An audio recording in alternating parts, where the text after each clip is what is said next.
Can you imagine robbing a bank and walking away through the front door without anyone asking you a question? Such is the genius this man possessed as he committed a perfect heist. The movie begins with Dalton Russell explaining from a small cell how he committed the perfect heist. Business is going on well at the Manhattan Trust Bank, with people getting in and out of the bank. A van pulls up, and people wearing aprons and carrying painting supplies step out. One man places 2 giant torches on an aisle, just as the other painters retrieve their weapons and take everyone hostage, confirming that the bank is being robbed. The robbers throw a few smoke grenades to subdue everyone before leading them away to the vault. The robbers quickly grab phones and other gadgets from the hostages before separating them into 2 groups. They make the hostages wear aprons and masks similar to those they've been wearing. Outside, a police officer sees smoke coming out of the bank and suspects that something is wrong. He tries getting into the bank, but the doors are closed, so he quickly calls for backup. Amongst those who respond to the call are second-grade detective Keith and his friend Bill. Keith has been denied promotion as he is being investigated in a fraud case. The police arrive at the bank and meet the sergeant in charge. After learning about the robbery, Keith tries communicating with the head robber in vain. Back in the bank, the hostages are split into various rooms, and they keep being shuffled around. Amongst the hostages is a professor who tries to keep everyone calm as he teaches criminal law at Columbia University. There is also another man who causes trouble and is punched repeatedly by Dalton. The robbers call each other a variation of Steve, and they perform their tasks meticulously. A while later, the police see someone exit the bank. They arrest him, but he turns out to be a sick hostage. Later, another employee of the bank is pushed out and he is wearing a suitcase. Inside, the police find a message from the robbers with a list of demands. However, Keith is doubtful of the demands, and he suspects that the robbers are just buying time. Eventually, he communicates with Dalton Russell, the leader of the robbers. Keith warns Russell that he will not escape the police, but Russell says he will walk right out of the door and there is nothing anyone can do. Meanwhile, the owner of the bank, Arthur Case, is alerted about the robbery. He calls a fixer, Madaline White, to help with the situation, but her main role is to secure the items in a particular safety deposit box. White arrives at the bank and uses her influence with the mayor of New York to force Keith to comply with her wishes. White wants to walk into the bank and speak with Russell. She communicates with Russell through a phone and he allows her to come into the bank, seeing that she is not there for the police, but for Arthur. Suddenly, the bank doors open and out comes a hostage with a note. It instructs the police to provide food for 50 people. Keith decides to order pizza as they can insert listening devices into the pizza boxes. The food is delivered and soon the police hear the robbers communicating in a foreign language. They assume the language to be Russian, but soon discover that what they are listening to is an Albanian political propaganda message. This means that the robbers anticipated the listening device and had fully planned for it. Soon, White walks into the bank and meets with Russell. Russell asks her if she knows what is in the safety box she is being asked to protect. He then tells her a story of how a man took advantage of the Nazi regime to steal from the Jews and enrich himself. Russell shows White some Nazi documents, asserting that Case was the man who enriched himself. He refuses to give White the documents as he wants to use them as leverage in case he ever gets arrested.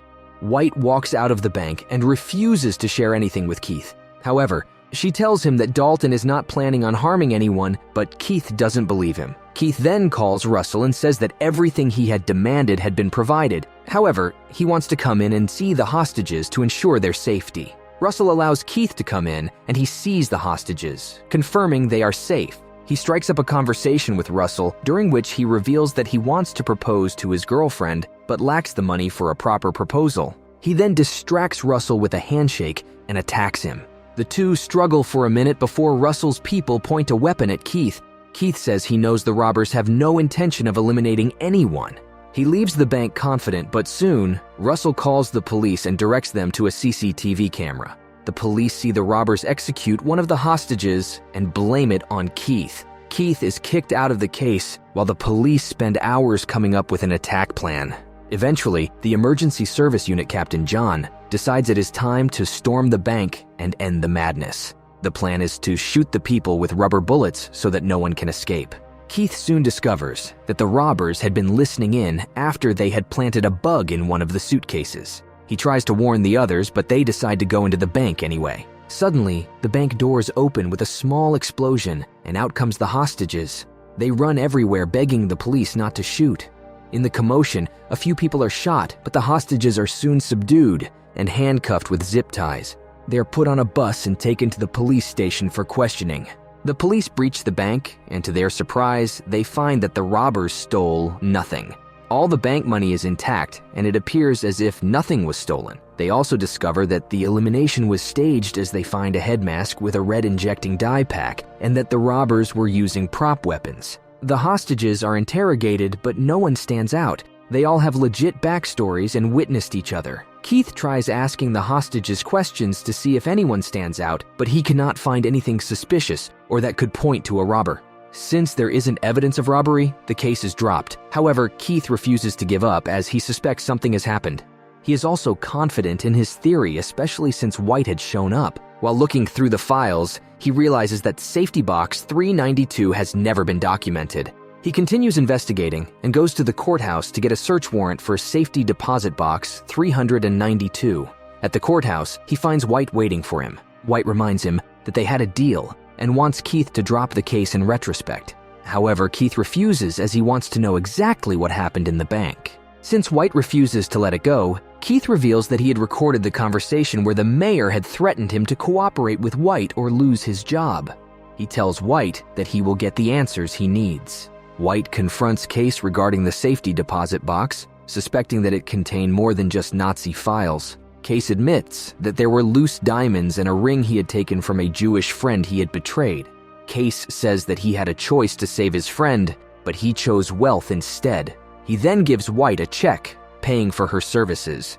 Meanwhile, Russell finishes explaining the heist. He is holding some black sacks with diamond pieces and a golden diamond ring. After thinking for a minute, Russell packs up his stuff and then pushes a few wall pieces aside. It's revealed that Russell is not in a prison cell. Instead, he is living behind a fake wall that his team had been constructing during the robbery.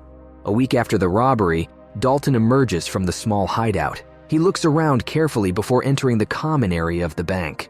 Outside, his friends are waiting for him, including the criminal law professor. He is a Jew and had been the mastermind behind the robbery. There is also the man whom Russell had punched earlier, revealing it had all been an act to make sure the hostages remembered him. Similarly, the woman called Stevie is part of the robbery group.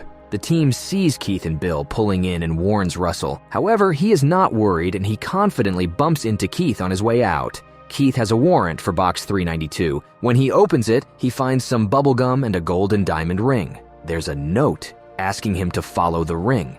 Keith confronts Case at his office, but he starts hinting at his investigation, making it assumed that he knows of Case's war crimes. He also asks him about his crimes, saying that he will not stop and will follow the ring.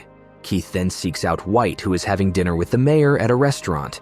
He gives her the recording and urges her to do the right thing and report what she knows to the war crimes office. Keith finds that he has been promoted to first-grade detective, courtesy of White's political influence.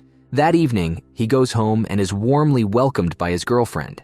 As he undresses, he finds a loose button in his coat. He thinks back and remembers bumping into someone that morning. He realizes that Russell had indeed walked out of the bank and had left him a loose diamond so he could properly propose to his girlfriend.